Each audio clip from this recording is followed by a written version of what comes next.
Welcome to this explainer. Have you ever looked at a chessboard and just seen pure, overwhelming chaos? Well, today we are going to completely change that perspective.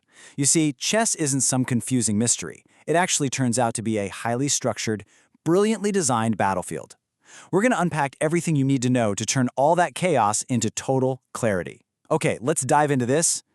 To make sense of it all, we can organize the entire game into 6 really clear categories. We've got the battlefield, the movement of pieces, tactics and special moves, the math of the game, survival and defense, and finally, official rules and fouls. All right, Section 1, the battlefield, knowing your terrain. So our battlefield is this map of 64 alternating squares, 8 columns by 8 rows.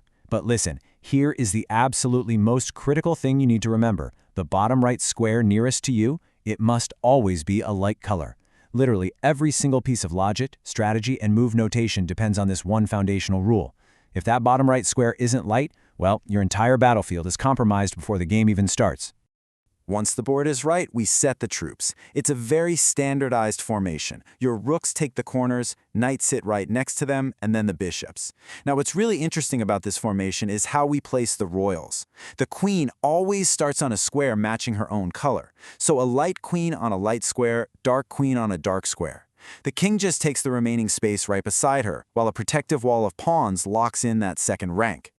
Moving right along to Section 2, the movement of pieces. Let's look at troop mobility. First up, the rook. Think of the rook as moving like a giant plus sign, straight forward, backward, left, or right. It's a remarkably powerful piece. It can cover entire lines and columns in a single turn, just sweeping across the board for as many empty squares as it wants, and instantly taking the place of any enemy it captures. Next is the bishop, which is basically your long-range sniper. The bishop moves strictly in diagonals, kind of like a giant X. And because of this, a fascinating absolute rule emerges. A bishop that starts on a light square will never, ever step on a dark square for the entire game. They are permanently bound to the color of their starting terrain. And then we have the queen. She is the ultimate weapon on the board. Her movement is this terrifying combination of both the rook and the bishop. She can move in straight lines or diagonals, which gives her a massive attack radius. She can reach almost anywhere on the board incredibly fast, threatening multiple enemies simultaneously. But then we have the king. The king is slow, he's heavy, and he moves only one single square at a time in any direction. He is the most important piece on the board, and he absolutely must be protected at all costs. He can capture enemies, sure, but he can never knowingly step into danger. Oh, and a fun fact, rival kings can actually never stand directly next to each other. They always have to remain at least one square apart. Then we have the frontline infantry, the pawn. Pawns march carefully forward. In fact, they're the only piece that can never go backward.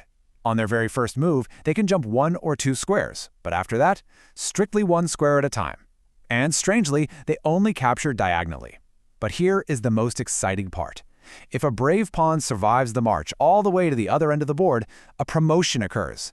That humble pawn can instantly transform into a queen, a rook, a bishop, or a knight. And wait, we definitely can't forget the knight. The knight is incredibly unique. It moves in a distinct L shape, 2 squares in one direction and then 1 square to the side. Because of this bizarre geometry, the knight's landing square always changes color with every single jump, light to dark, dark to light.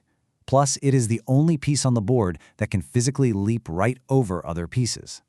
Section 3, tactics and special moves. Time for some advanced maneuvers. First is castling. This is a highly specific defensive maneuver to secure your king. It requires 3 things. 1. The path between the king and a rook must be totally empty. 2. Neither piece can have moved yet in the game.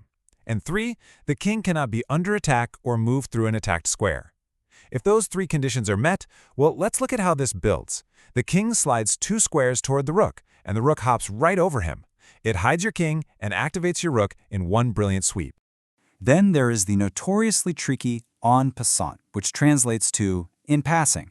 If your opponent tries to rush past your pawn by using their 2-square initial jump, and they land exactly side by side with your pawn, you can capture them diagonally as if they'd only moved 1 square. But beware, this is highly time-sensitive.